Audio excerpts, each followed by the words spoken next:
গণ অভ্যুত্থানের আমরা দেখছি যে বর্ষপূর্তির দ্বারপ্রান্তে দাঁড়িয়ে আছে আমরা। এখন আমরা রাজনৈতিক অস্থিরতা দেখছি, এখন আমরা মামলা বাণিজ্য দেখছি, চাঁদাবাজি দেখছি, আইন শৃঙ্খলা পরিস্থিতির অবনতি দেখছি। গণ অভ্যুত্থানের মধ্য দিয়ে যে সুযোগ তৈরি হয়েছিল সেই সুযোগ কি আবারও নষ্ট হলো?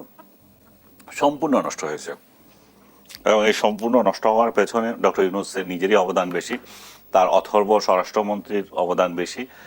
প্রথমে একজন স্বরাষ্ট্রমন্ত্রী নির্বাচন করেছে, তাকে মব গিরি করে এটা বাইর করে দেওয়া হয়েছে, কারণ সে শুধুমাত্র বলেছিল যে আমরা ইনক্লুসিভ একটা সোসাইটি চাই।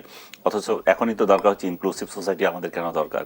এখানে বারবার বলা হচ্ছে, এখন কিছু বললেই তো ডক্টর ইউনূসের বিরুদ্ধে কিছু বললে আপনাকে লেভেল দিয়ে দেবে, ও পতিত স্বৈরাচারকে চাচ্ছে।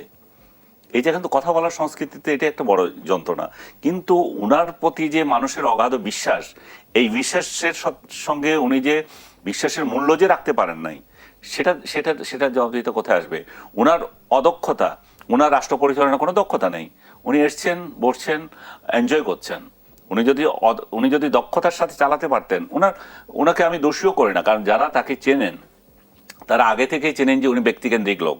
উনি নিজের স্বার্থ, নিজের জিনিসগুলোকে দেখেছেন। উনি রাষ্ট্র কিভাবে চলবেন সেই জ্ঞান ওনার নাই। উনি নিজেকে নিয়ে ব্যস্ত ছিলেন আজীবন।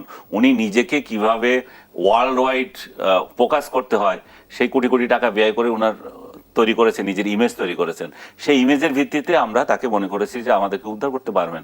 কিন্তু উনি শুরু থেকেই যে অসহযোগিতা, আমি বলবো না, শুরু থেকে যে বলবো যে ইনক্লুসিভ সোসাইটির কথা বাদ দিয়ে প্রতিহিংসার রাজনীতিতে চলে গিয়েছেন, যেটা শেখ হাসিনার ছিল বা আগের সরকারগুলো ছিল, যেটা আমরা ওনার কাছ থেকে আশা করি নাই। তো উনি যদি একই স্টাইলে রাজনীতি করেন, একই স্টাইলে সরকার পরিচালনা করেন, প্রতিহিংসার মধ্য দিয়ে যান, তাহলে কিভাবে এখানে এই দেশটা কিভাবে আগাবে?